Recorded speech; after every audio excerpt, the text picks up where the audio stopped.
నమస్తే. తెలంగాణలో సంచలనం కలిగించినటువంటి వ్యవహారం ఫోన్ ట్యాపింగ్. ఇప్పుడు ఈ కేసులో చాలా కీలకమైనటువంటి అంశం ఒకటి బయటపడింది. అదేంటంటే ఫోన్ ట్యాపింగ్ చేసినటువంటి ఎవరైతే వ్యక్తులున్నారో, ముఖ్యంగా ఈ యొక్క టీమ్ రావ్ అండ్ టీమ్ చేసినటువంటి పనేంటంటే సాఫ్ట్‌వేర్ కంపెనీకి సంబంధించినటువంటి యజమానులు, అలాగే ఆయా వ్యాపార సంస్థల యజమానులు, ప్రతిపక్ష పార్టీ నేతలతో ఎవరైతే ఎక్కువగా కాంటాక్ట్‌లో ఉంటున్నారో వారి ఫోన్లను ట్యాప్ చేసి ఆ వాయిస్ రికార్డ్‌ను వాళ్ళకే పంపించడం, తర్వాత బెదిరింపులకు పాల్పడటం. ఇప్పుడు ఇది చాలా ఆసక్తికరమైనటువంటి పరిణామంగా మారింది తెలంగాణలో. ఇప్పటికే ఈ కేసులో అడిషనల్ ఎస్పీలుగా ఉన్నటువంటి ఇద్దరిని అరెస్ట్ చేశారు. భుజంగరావు, తిరుపతన్న. తాజాగా వస్తున్నటువంటి అనేక ఫిర్యాదులను బేస్ చేసుకొని ఇప్పుడు దీనిపై ఫోకస్ పెట్టింది విచారణ బృందం. చాలామంది వ్యాపారస్తులు, అలాగే ఆయా సంస్థలకు సంబంధించినటువంటి ముఖ్యమైనటువంటి ప్రతినిధులు పోలీసులకు కొన్ని వివరాలను ఇచ్చారు. ముఖ్యంగా తెలంగాణ పోలీస్ డిపార్ట్మెంట్ ముఖ్యమంత్రి రేవంత్ రెడ్డి గారి ఆదేశాల మేరకు ఒక నిర్ణయం తీసుకున్నారు.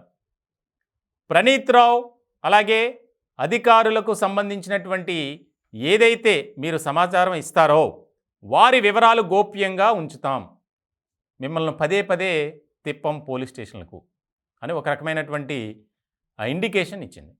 ఇలాంటి సందర్భంలో తాజాగా 10 మంది వ్యాపారులు పోలీసులకు ఫిర్యాదు చేశారు. ఏ రకమైనటువంటి బెదిరింపులకు పాల్పడ్డారు అనేది. ఇప్పుడు మరొక ముఖ్యమైనటువంటి అంశం బయటకు వచ్చింది. ఫోన్ ట్యాపింగ్ చేసి ఆ వాయిస్ రికార్డును వారికి పంపించి బలవంతంగా బీఆర్ఎస్ పార్టీకి ఎలక్ట్రోల్ బాండ్స్ కొనుగోలు. ఇది చాలా ముఖ్యమైనటువంటి పరిణామంగా మారబోతుంది. తాజాగా వచ్చినటువంటి బయటకు వచ్చిన వ్యవహారం ఇది. దేశవ్యాప్తంగా చూస్తే కనుక ఈ బాండ్స్ ఏవైతే ఉన్నాయో దానికి సంబంధించినటువంటి ఇప్పటికే గందరగోళం అయోమయ పరిస్థితిలో ఉంది. 4వ పొజిషన్లో ఉంది బీఆర్ఎస్ పార్టీ. జాతీయ పార్టీలు ఎన్నో ఉన్నాయి, ప్రాంతీయ పార్టీలను కాదని 4వ పొజిషన్లో ఉంది.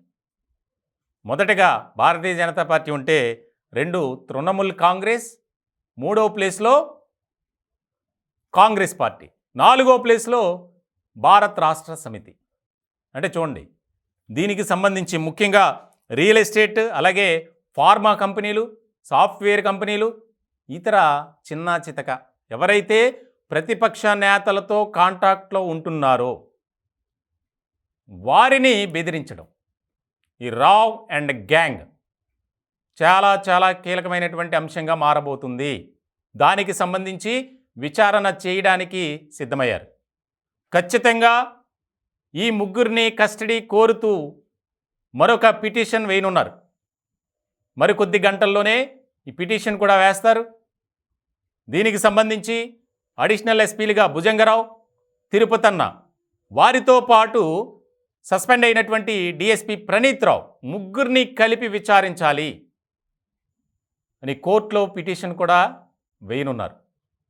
ఎందుకంటే ముగ్గురిని కలిపి విచారిస్తే అసలు ఈ వ్యవహారంలో కీలకమైనటువంటి వ్యక్తులు ఎవరు.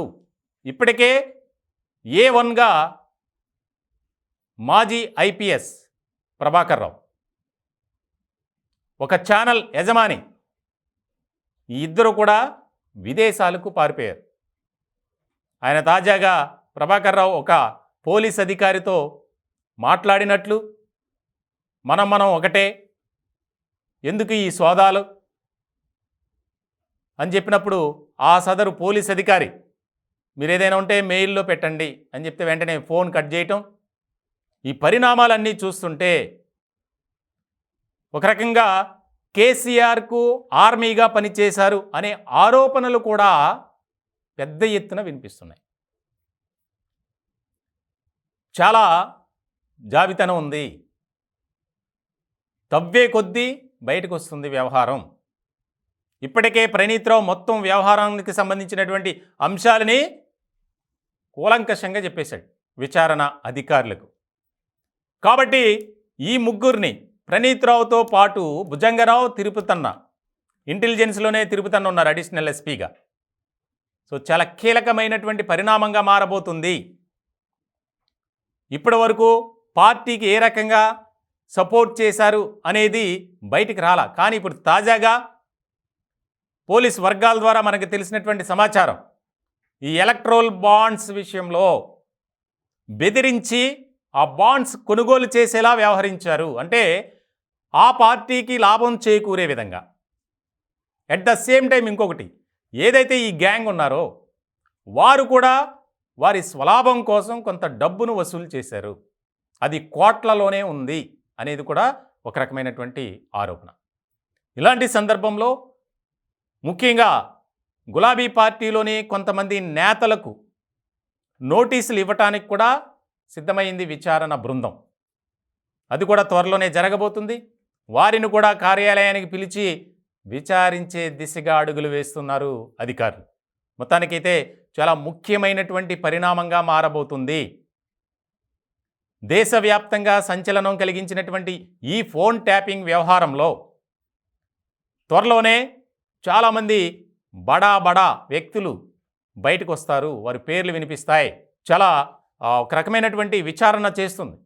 ఇప్పటికే ఏదైతే కట్ చేసినటువంటి, ధ్వంసం చేసినటువంటి హార్డ్ డిస్క్లు ఉన్నాయో వాటిని కొన్ని మూసీ నదిలో, కొన్ని అనంతగిరి అడవుల్లో పడేశారు. అది కూడా ఒప్పుకున్నారు. మొత్తం కలిపి పనిచేశారు. ఒక ఆర్మీ వ్యవస్థలాగా ఒక పార్టీకి కొమ్ము కాసినటువంటి ఈ ఇంటెలిజెన్స్ అధికారులు చాలా కీలకంగా వ్యవహరించారు అప్పట్లో అని చెప్పి మనకి ఎక్కువగా వినిపిస్తుంది. దీనికి సంబంధించి అయితే తాజాగా వచ్చినటువంటి అంశం, భారీ ఎత్తున ఈ ఎలక్ట్రోల్ బాండ్స్ కొనుగోలు చేయించారు. ప్రముఖ వ్యాపారవేత్తలు, ఎవరైతే ప్రతిపక్ష ముఖ్యంగా కాంగ్రెస్ పార్టీకి కొంత సపోర్ట్గా నిలబడుతూ వారితో రెగ్యులర్గా కాంటాక్ట్లో ఉన్నటువంటి వ్యక్తులను టార్గెట్ చేసినటువంటి వీరంతా ఒక సిండికేట్గా మారి ఈ వ్యవహారాన్ని నడిపారు. ఖచ్చితంగా కస్టడీ పిటిషన్ వేయనున్నారు. దానికి సంబంధించి ప్రణీత్ రావుతో పాటు అలాగే భుజంగరావు, తిరుపతన్న ఈ ముగ్గురికి కలిపి విచారించాలి. కాబట్టి మాకు వారం రోజులు కానీ 5 రోజులు కానీ కస్టడీకి ఇవ్వండి అని పిటిషన్ ఖచ్చితంగా వేస్తారు. దానికి సంబంధించి ఎన్ని రోజులు ఇస్తారనేది అది న్యాయమూర్తి ఇష్టం. కాబట్టి దానికి సంబంధించినటువంటి పరిణామాలు చాలా వేగంగా మారబోతున్నాయి. వారిచ్చినటువంటి సమాచారం ప్రకారం మరికొంతమందిని విచారించే అవకాశాలు కూడా స్పష్టంగా కనిపిస్తున్నాయి.